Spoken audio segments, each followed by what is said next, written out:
Hello, good morning. Yep.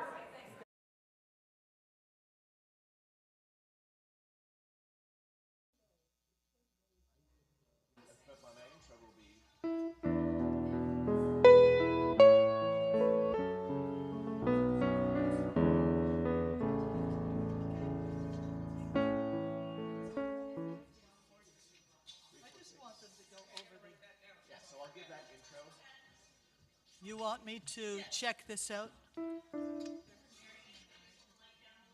Sure, how's that? I tend to rock a bit on these two. You know, I'll try not. It's not my nature. Okay.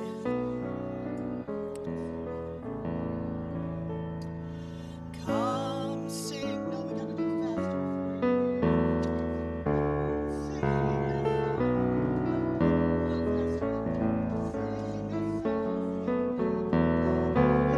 Know your mind. My tempos earlier were fine. Let's fine. Sing a song with me. Come sing a song with me. Come sing a song with me, that I might know your mind. And I'll bring you hope when hope is hard to find. And I'll bring a song of love and a rose in the winter time.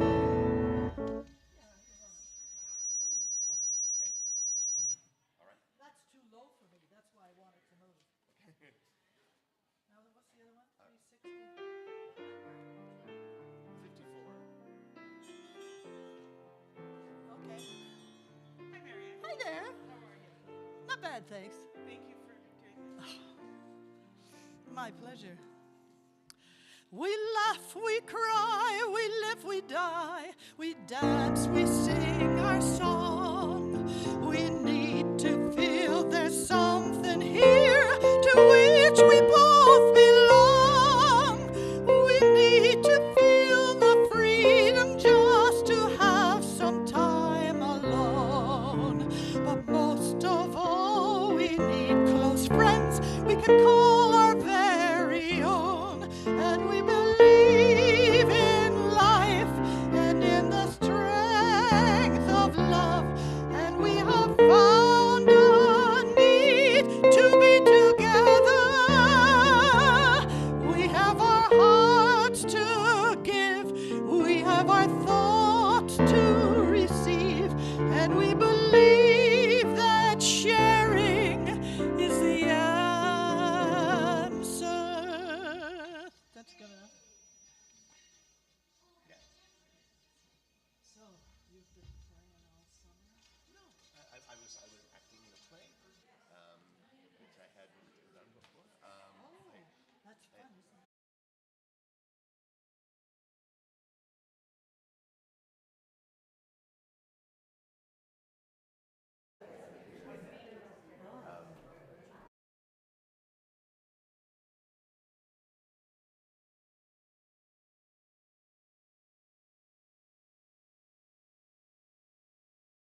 The things my family did.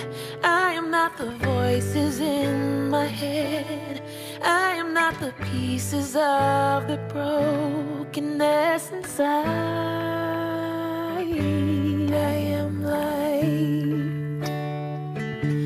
I am light. I am light. I am light. I am light, I am light. I am light, I am light. I'm not the mistakes that I have made, or any of the things that caused me pain. I am not the pieces of the dream I left behind. I am light. I am light. I am light. I am light. I am light. I am light. Yeah. I am light. I am light. I am not the color of my eyes. I am not the skin on the outside. I am not my age. I am not my race. My soul inside is all light. All light. Oh, light. Yeah. Oh, light. I am light. I am light. I am light. I am light. Yeah. I am divinity defined. I am the God on the inside. I am a star, a piece of it all. I am light.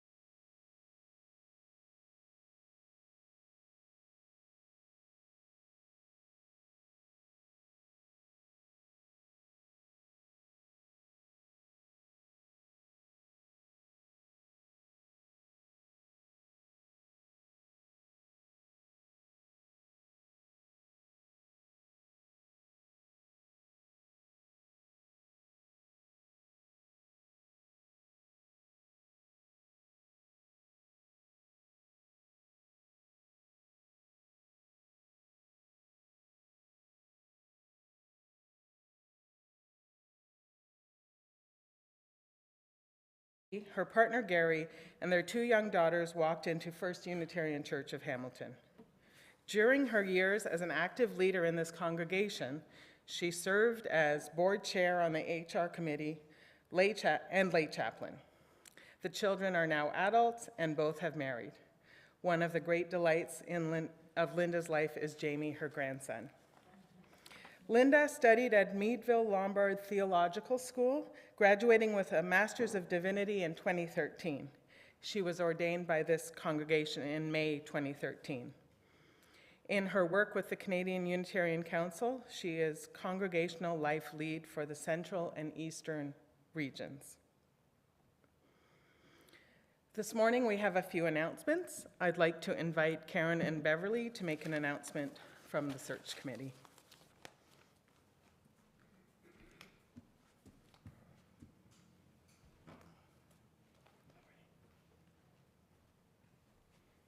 Good morning. Good morning. So Karen and I are the survey wizards for the congregational survey that's being conducted for the ministerial search. So sometime this week, we're hoping before the end of the week, the survey will be sent out electronically to everyone. We'll also have copies, printed copies, available for those who would like to do things with a writing utensil and a writing surface. We know that some are on a call list. So folks who do not partake in the digital world, so we will make sure that you are called and we make appointments for you to complete the survey. But it's really important that we get as many members of the congregation to fill out the survey. This is going to provide the committee with a lot of very interesting and useful information that'll help us select the candidate we think is best suited for our congregation. So watch out for the survey.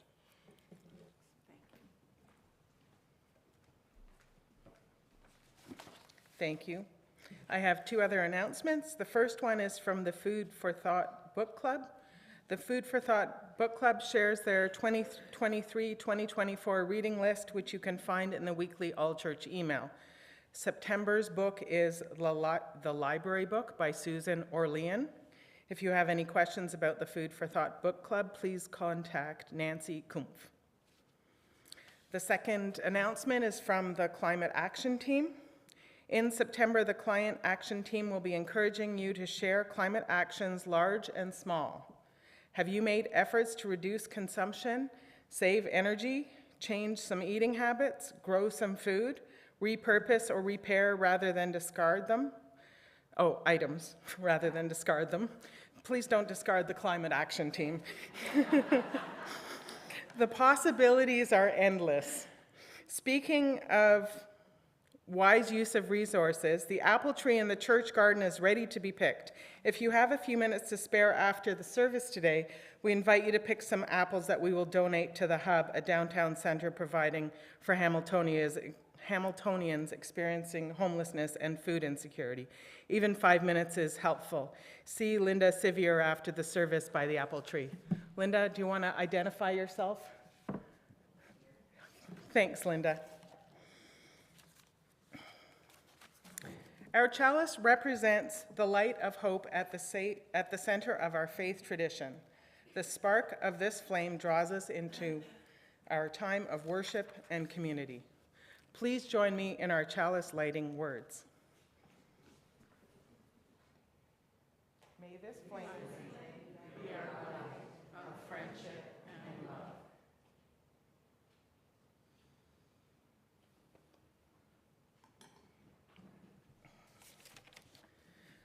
The following acknowledgement was written by Dr. Wilburn Hayden of the Unitarian Fellowship of Northwest Toronto, Professor Emeritus and Senior Scholar, School of Social Work, York University. We acknowledge our Unitarian principles that seek to address racism that led and leads to violent deaths of Blacks and Indigenous peoples. We seek to counter the strong connection between rampant anti-Black racism and settler colonialism that permits inequalities, injustices, poverty, and exclusion in Canadian society.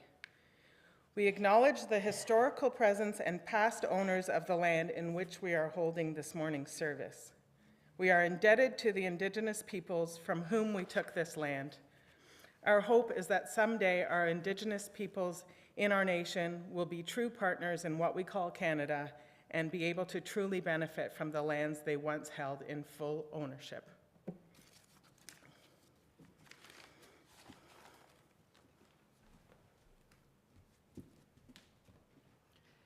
Happy Pride.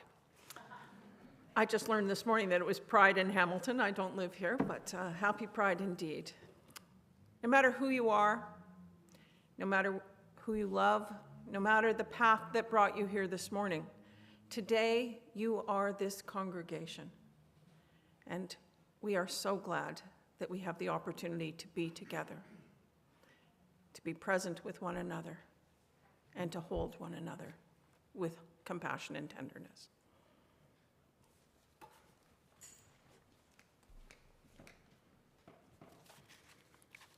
We will now be singing hymn number 346, Come Sing a Song with Me.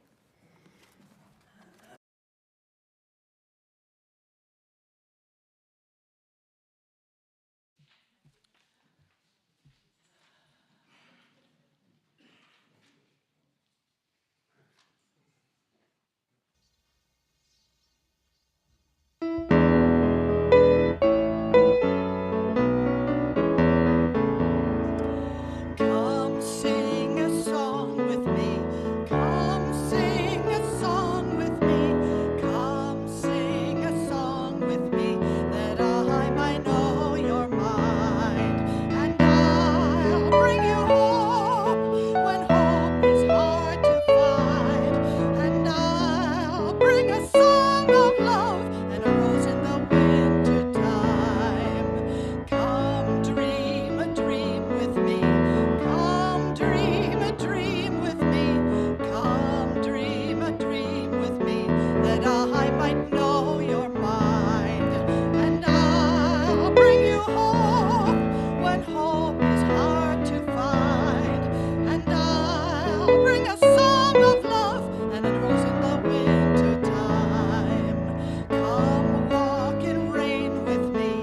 Come walk in rain with me. Come walk in rain with me, that I might know your mind. And I'll bring you hope when hope is hard to find. And I'll bring a song of love and a rose in the winter time. Come share a rose with me. Come share a rose with me. Come share a rose with me, that I might know your mind. And I'll bring you hope when hope is hard to find. And I'll bring a song of love and a rose in the winter time.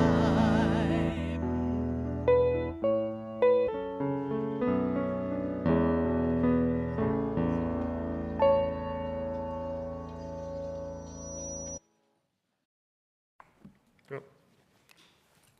Of course, the back came off of the clicker while it was in my pocket, so now I got to find the battery. Just give me a second. And the back, for that matter. Good morning. My name is Tim Versteeg. It is my great pleasure to find a battery, hopefully. No. Is there only one? Oh, there's only one. Okay, that's why I can't find the second battery. That explains it. It is my great pleasure to be the religious the religious educator. It's going to be one of those mornings. Happy Pride. It's my great pleasure to be the religious educator of this church. My pronouns are he, him. Yesterday we had an excellent retreat for our CYRE team to plan and to consider and to dream about what our year is going to look like with the children and youth and the families of this church. And I want to thank all the folks who came to that and to invite you all at the end of September to consider being a part of our team this year as a volunteer back in the CYRE program. And we will be having a training in the last Sunday of September. And you are all invited to be a part of that training, and there'll be more details shortly. As well, today is a multi-generational service. Most of the kids are still on vacation. It is the waning of summer. However, if you are feeling antsy and you want to do something different than sit in your seat, it is an invitation to play today. That's what Linda is Reverend Linda, when she's back there, is talking about. And over to our left by the door, there is a sheet of paper with 1 million markers, maybe not 1 million, a few, that we are inviting you to go and decorate and express yourself and draw with. I'm heading back there once I'm done this. And just think about how you bring play into your life. To stick with our theme, our story today is what I described as an old chestnut when I said sent the possibility to Linda, and she said there's a reason they're old chestnuts, because you don't lose the good stories, you hang on to them. And this is one from a book by Marianne Moore called Hide and Seek with God.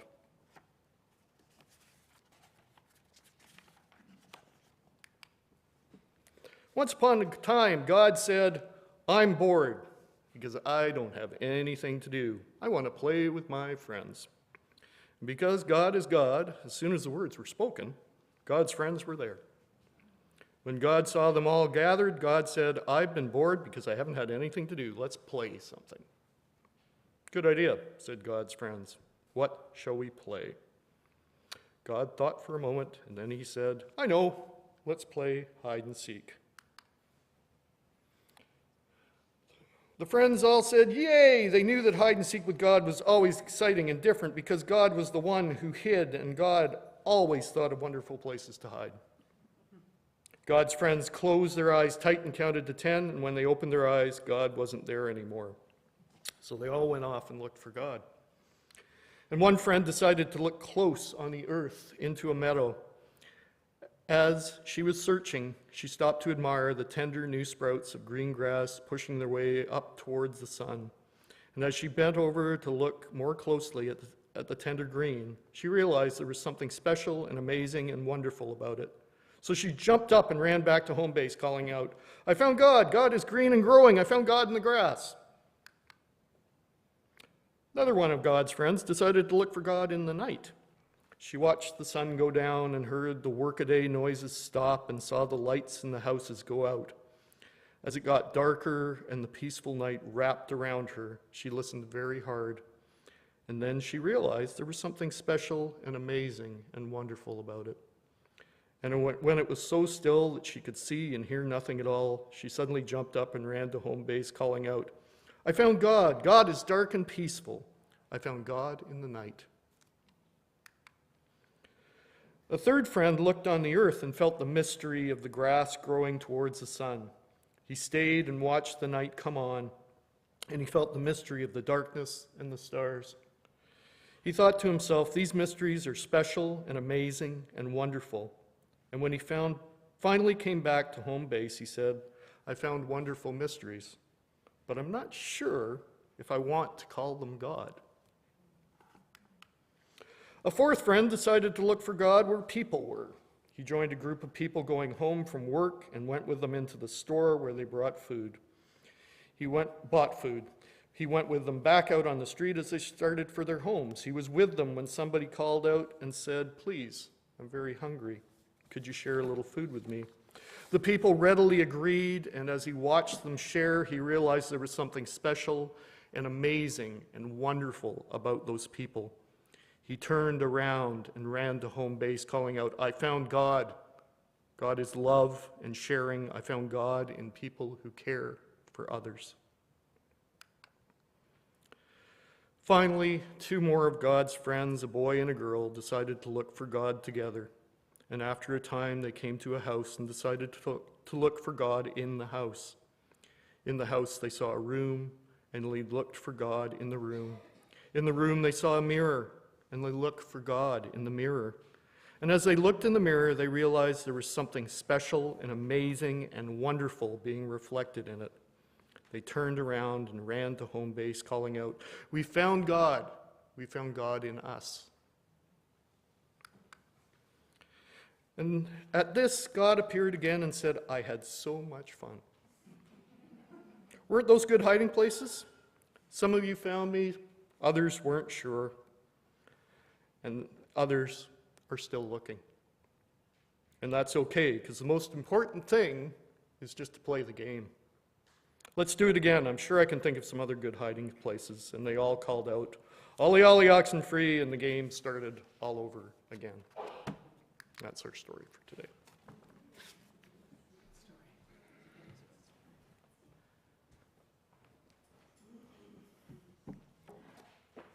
My reading today is a poem by Mary Oliver. Green, green is my sister's house. Don't you dare climb that tree or even try, they said, or you will be sent to the hospital of the very foolish, if not the other one. And I suppose, considering my age, it was fair advice. But the tree is a sister to me. She lives alone in a green cottage, high in the air, and I know what would happen. She'd clap her green hands, she'd shake her green hair, should welcome me, truly. I try to be good, but sometimes a person just has to break out and act like the wild and springy thing one used to be. It's impossible not to remember wild and not want to go back. So if someday you can't find me, you might look in the tree. Of course, it's possible under it.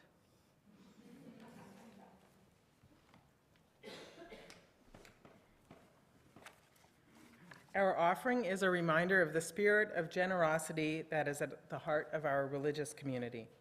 This morning, in addition to our congregational offering in which we share our financial resources to ensure the continued existence of our church, we also have a monthly offering of food and necessities for the emergency food pantry at Eva Rothwell. If you need help to bring your items forward to the table, please raise your hand and someone will come to make sure that happens. Also, if you would like to donate cash for Eva Rothwell, please let one of our ushers know. All your contributions are appreciated and make a difference in the world as we live our mission.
Your gifts in support of our ministries to one another and to our community are appreciated.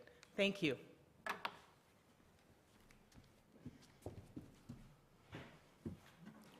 It's really good to be here, everyone. There is something that people, birds, elephants, octopuses, rats, and even insects do. I'm sure there's some theories out there. But they play. We play. Whatever the differences are between us, we people, or those other creatures, I can say with some confidence that we've all played. I'm going to ask us all to pause for a moment right now, to take a breath, maybe close your eyes if you're comfortable, and then I'm going to ask you a few questions. What are your favorite memories of play?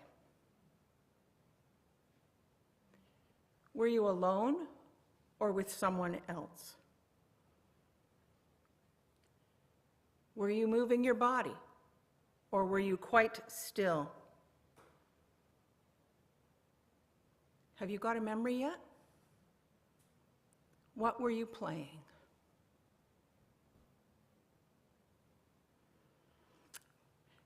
If you'd like to share, we've got a bit of time. I can repeat back into the microphone some of the answers. So if you'd like to share, put up your hand, and I'll take about 3 or 4.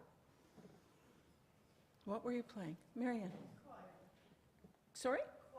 Choir. Choir is play, yes, indeed. Something else. Cindy?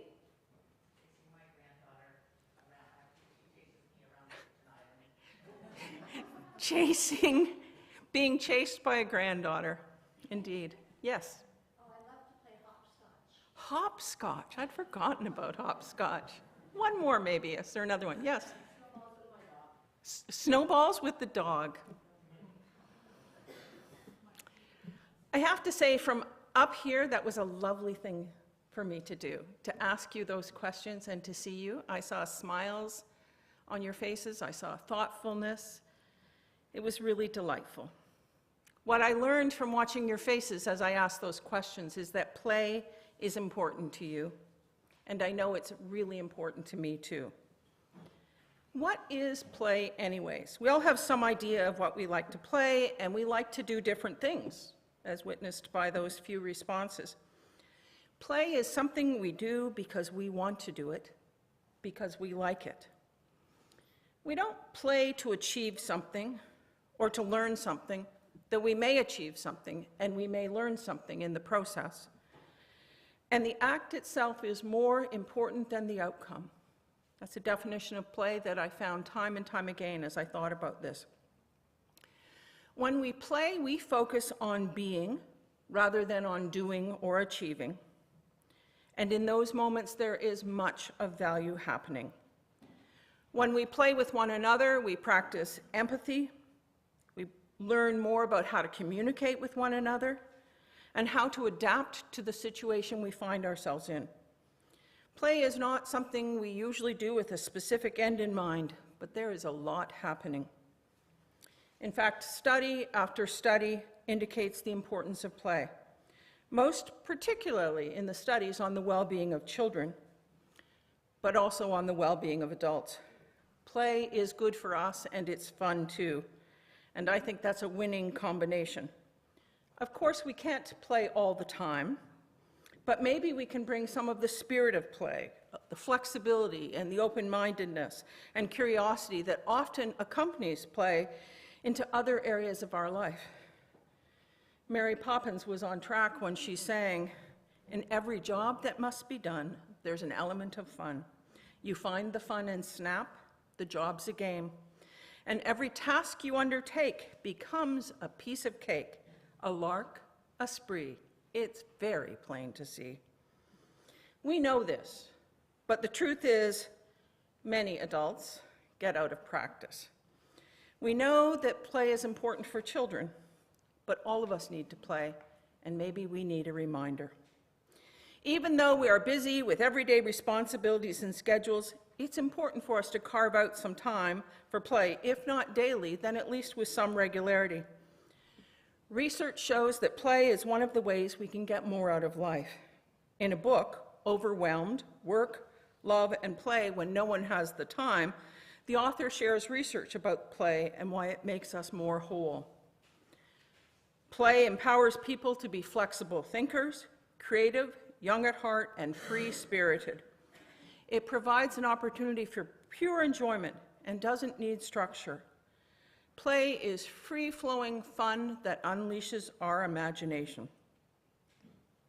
If we let it, play can transform our attitude and allow us time to enjoy life more fully.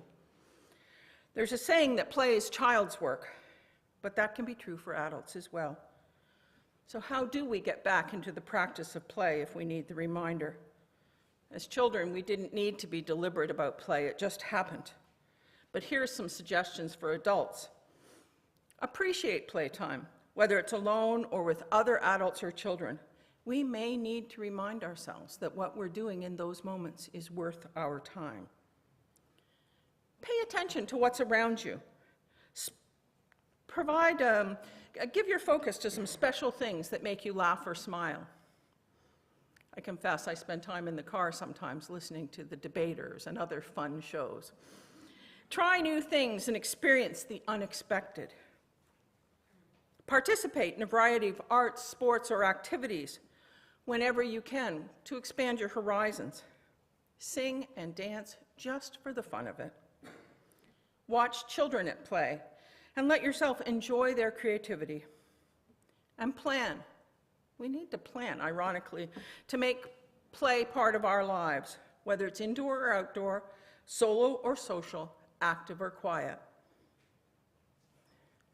Some time ago now, I learned that a longtime friend of Gary and I, every evening at the dinner table, would be asked by his parents, "What did you accomplish today?"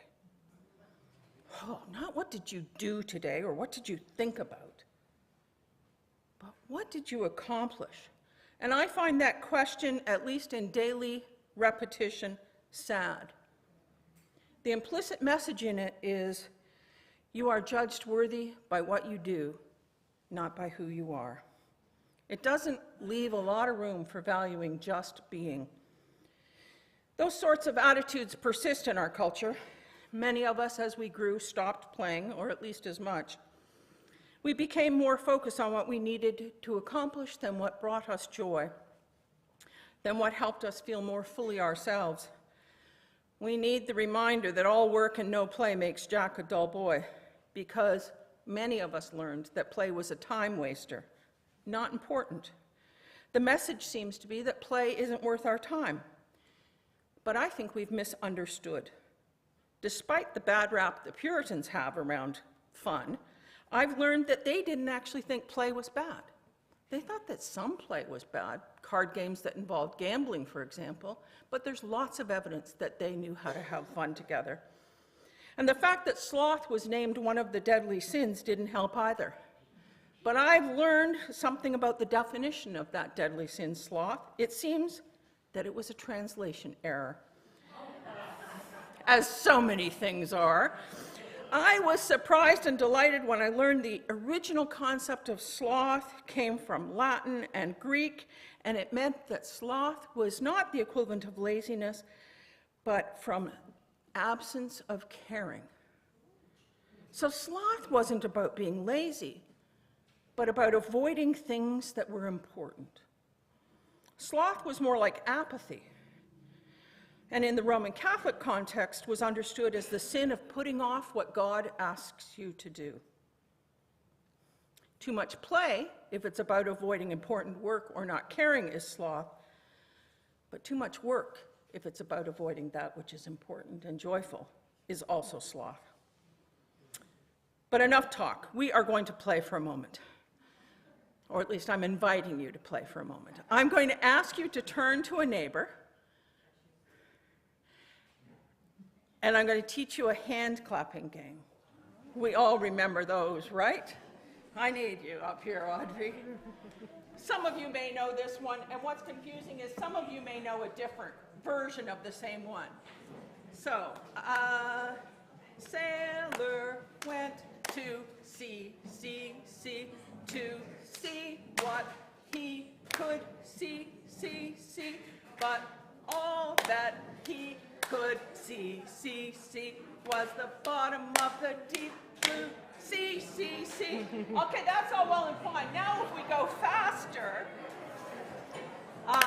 sailor went to sea, to see what he could see, but all that he could see was the bottom of the deep blue sea.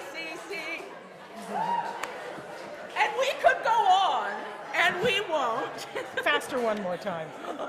Audrey wants to go faster one more time. You can practice later. So what just happened in this room? If you were a fly on the wall, what would you have seen? What would you have heard? And how are you in this moment? Do you feel differently about yourself, about the people around you, about your partner? Did you laugh and did you feel silly? Wasn't that fun?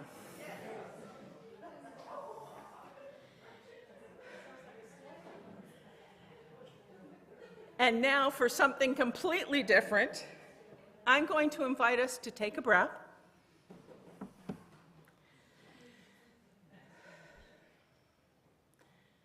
As we enter into a spirit of prayer and meditation.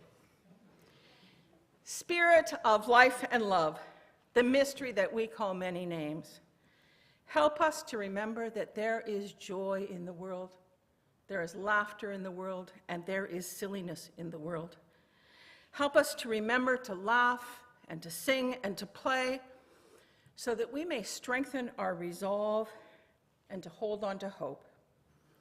Help us to appreciate the beauty of the companions in our life so that we may hold them with affection and compassion. Help us, too, to appreciate the wonder of our own selves, quirky and imperfect, but beautifully so that we may hold ourselves with affection and compassion. Let us celebrate today the wonder of being alive in this world, and in so doing, may we appreciate the sun, the rain, the wind in the trees, so that we are mindful of the great beauty of this world, and so that we may commit ourselves to caring for it. Today, may we commit ourselves to finding ways to live even when living is hard, and sometimes we feel it's too hard. May we find ways to live with deep gratitude, with a sense of wonder and an appreciation. Let us play today, even if playing seems unlikely.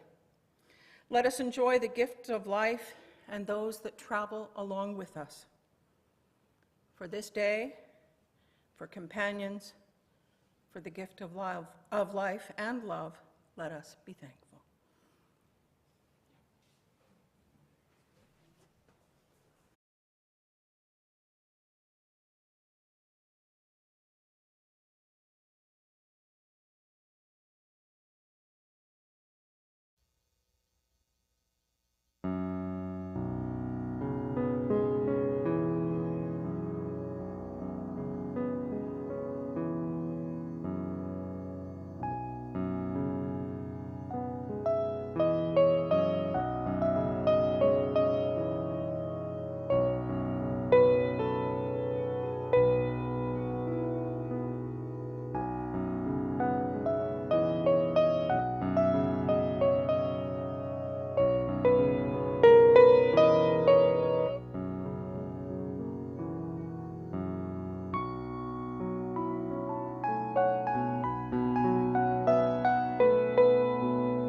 part of building a nurturing community includes sharing our joys and sorrows.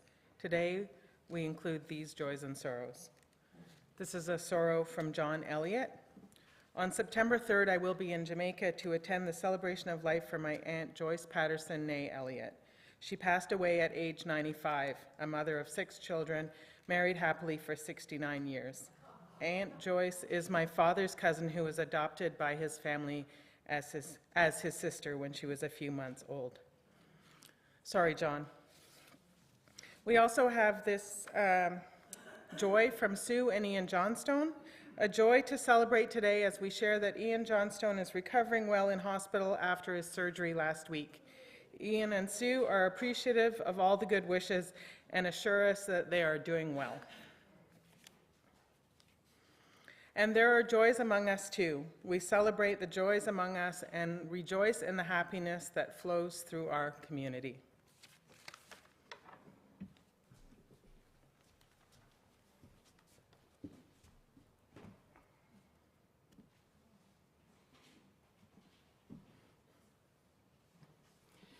So if sloth wasn't what we thought it was, and instead we've learned that it's about avoiding that which requires our attention, I think we can begin to think about play differently.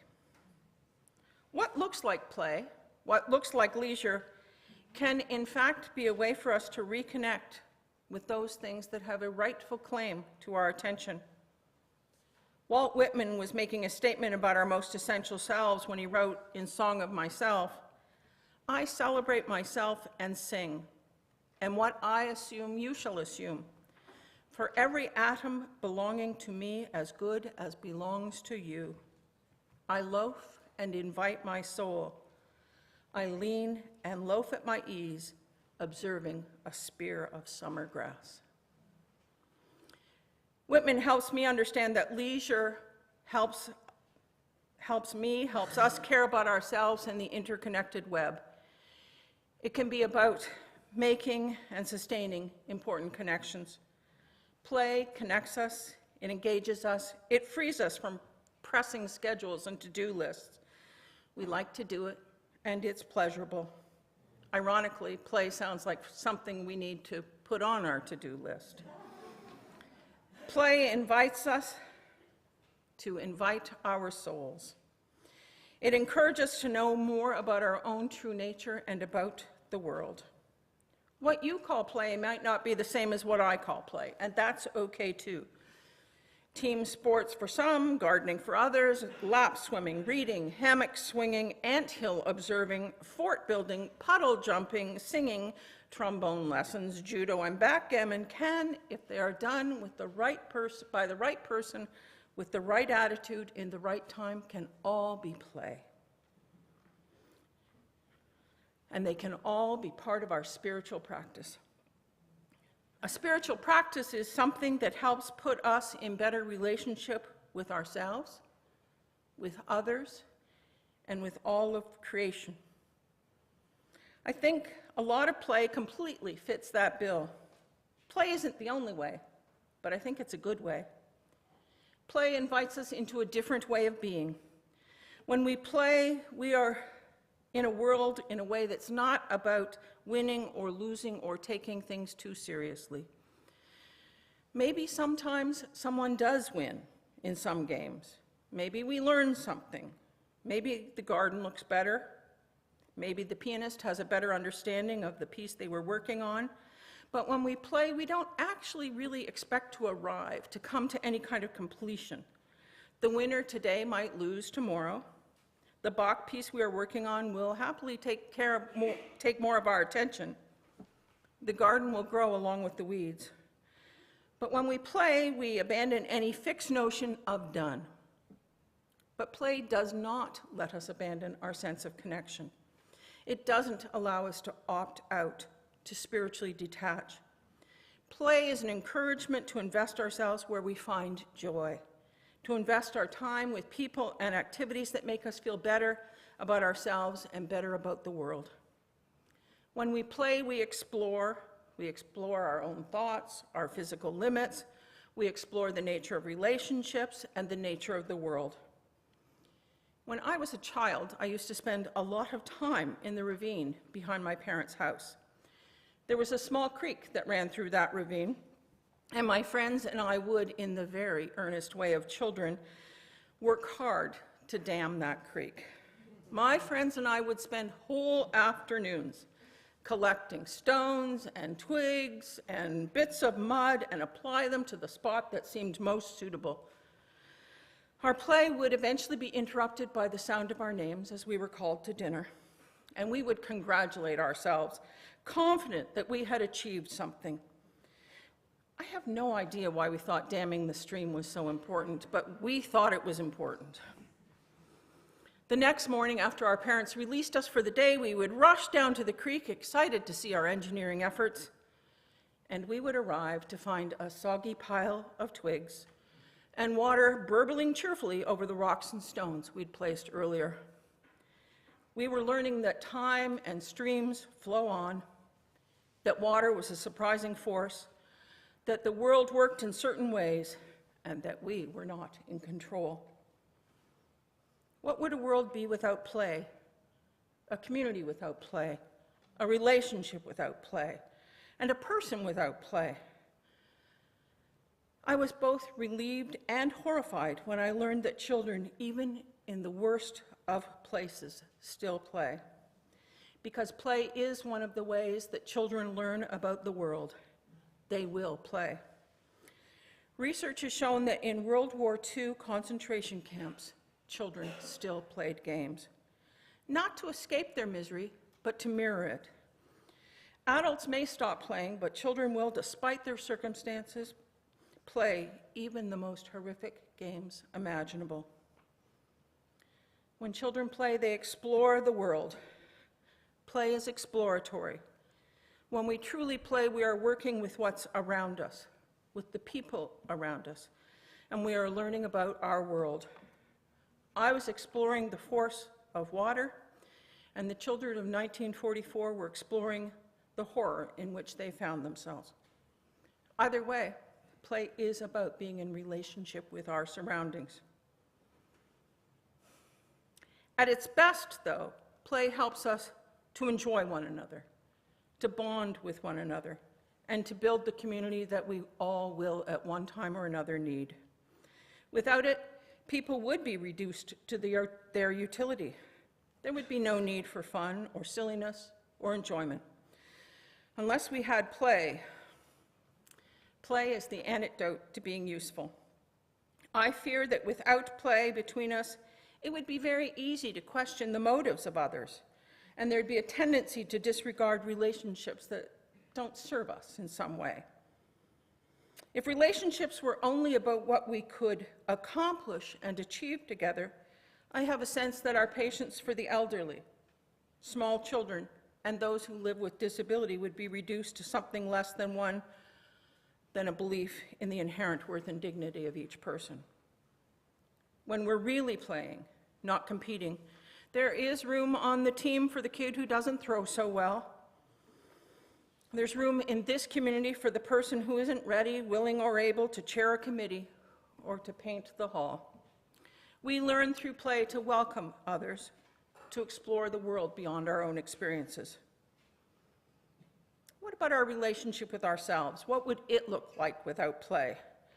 I think that without the type of play we enjoy, irrespective of goals, we might find ourselves worrying about measuring up.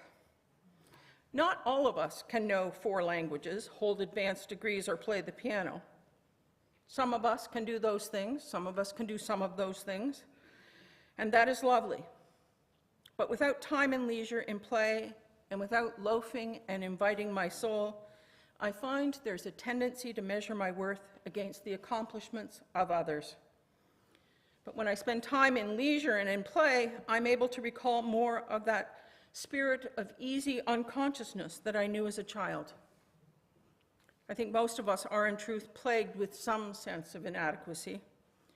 But when each of us finds the thing to play at, the thing that we love, we can begin to appreciate our own gifts. Play has taught me the joy of mucking about in the garden, splashing in the lake, and thinking about how to build and strengthen community, And I know that those things make me valuable, make me lovable, and make me worthy. What invites you to remember your inherent worth? I believe when we cultivate play as a spiritual practice, I think we begin to have grateful hearts, to appreciate the wonder of life, to appreciate the mere fact that we woke up this morning. It helps us to appreciate those who share our lives, and it helps remind us to pay attention to the world around us. By encouraging us to loosen our grips on our ambitions and our worries, it serves as a call to trust and gratitude. Play is an important element in community building. When we have fun together, we're more likely to see one another, really see one another, to appreciate and understand one another. I think a congregation that doesn't play runs the risk of fussing and fretting about things that aren't really so important. I believe play makes us better companions. It reminds us not to be so serious or so judgmental, and it makes us more interesting. I hope you spend some time thinking about something you want to do, just for fun, because we need it. This congregation needs it, and our world needs it. All work and no play makes each of us, makes our families and our communities and our world a much sadder and duller place. And in a bit after the service, if you've got some time, if you're not rushing off to Pride events, we have some bubbles and some chalk, and I invite you to join me outside for a bit of play.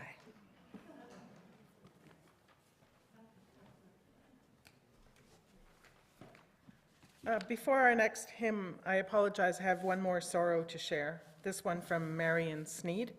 Marion asks that we please send prayers and thoughts for her grandson Gabriel, who turns 15 today. He has fetal alcohol syndrome. A permanent placement must be found for him. This is extremely difficult. Please pray for healing and strength for his parents and family, and that a safe and loving place will be found for him. Marianne, we're keeping your grandson in our thoughts.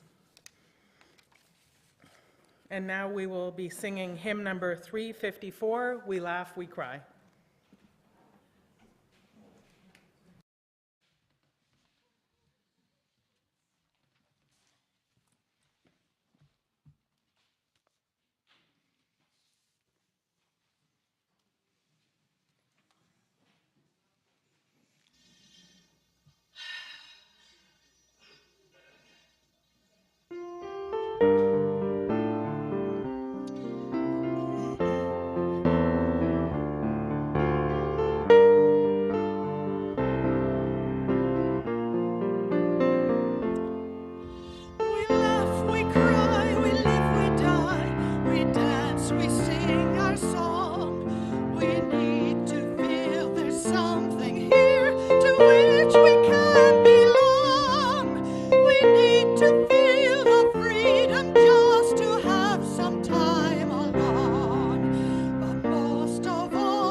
Child is born among us, and we feel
Our benediction, Hold Fast to Summer, was written by Ben Sewell, a worship associate at the First Parish in Lexington, Massachusetts.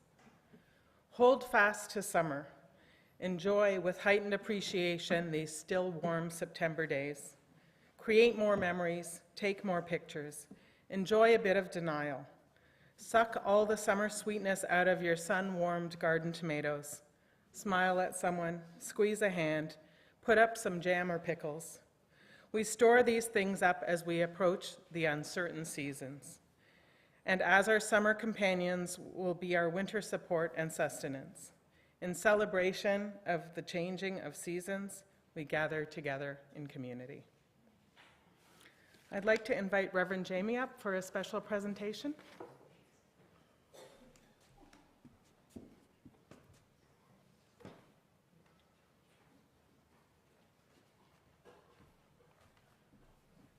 Good morning.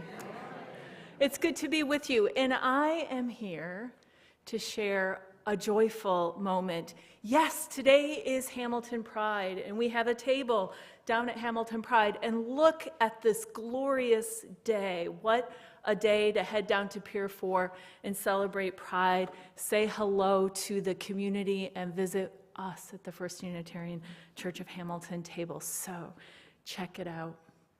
We look forward to seeing you. The second thing, it's bittersweet. This is a bittersweet gratitude. Today, Josh McIntyre, it's his last Sunday with us, before he heads off to graduate school, heads off to university. And Josh has been an essential piece of our tech team. As we have transitioned from the pandemic, I was watching the videos and remembering the pandemic days and the shift we had to make to have community here together in person and community online in our digital space. And Josh, you have been an essential part of our imagination, our vision, and making sure we stay connected. So we are so grateful for everything. Do you mind coming? Because we want to shower you. We want to shower you, Josh, in gratitude as you head off to graduate school. Graduate school is a big deal. We are so proud of you. We're so very proud of you. So we have a gift. So we have a card, and we offer you this gift and the reminder.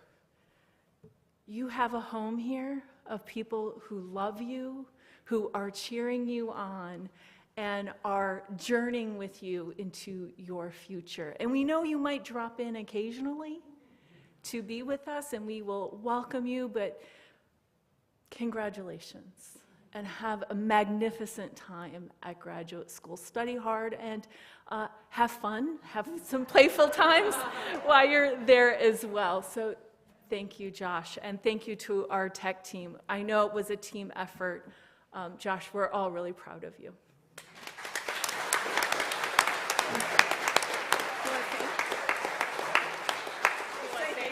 Oh, yeah, it's been an interesting experience. It's definitely been, I would say, a little valuable for me. Like, we've been improving a lot. It's been a learning process. Like, we go, wonder if we do this, or like, this didn't work out, let's try this instead. And it's been interesting to accommodate everything that we need to do here at the church, because there's a lot that goes behind the service, like not just on the service team's part, but like it's really just like a group. It's a large group effort each service, and like we're thankful for the amount of people and the amount of hours they put in for each service. And I've really gotten a taste of it, and it's been a learning experience. And are you gonna miss us? I think so. Yeah. Thank you so much. Congratulations, Josh. Have a great time.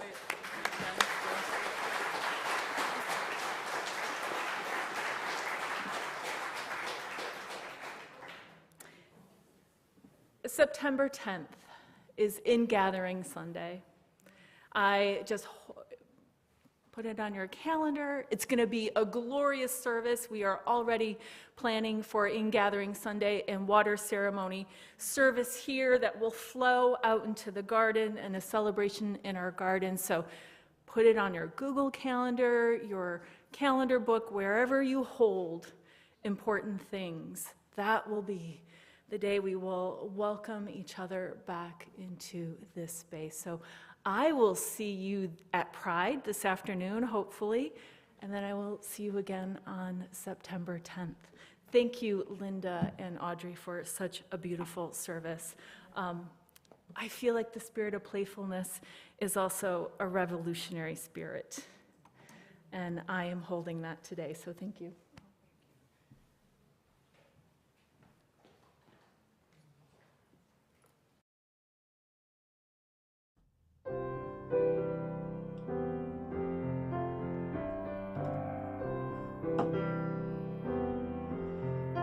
Now is the time for hearts to be open. No better time, this moment of grace. This is the day we can't wait for tomorrow or someday. Now is the time.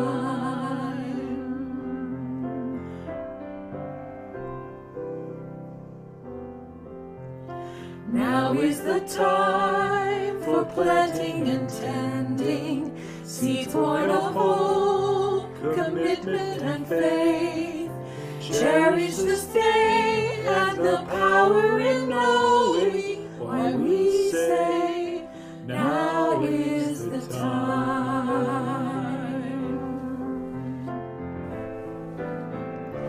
Love is the lesson and the legacy we know. Now is the season for the seeds of love to grow. And so, now is the time for vision and courage, witness to love, to spirit and truth.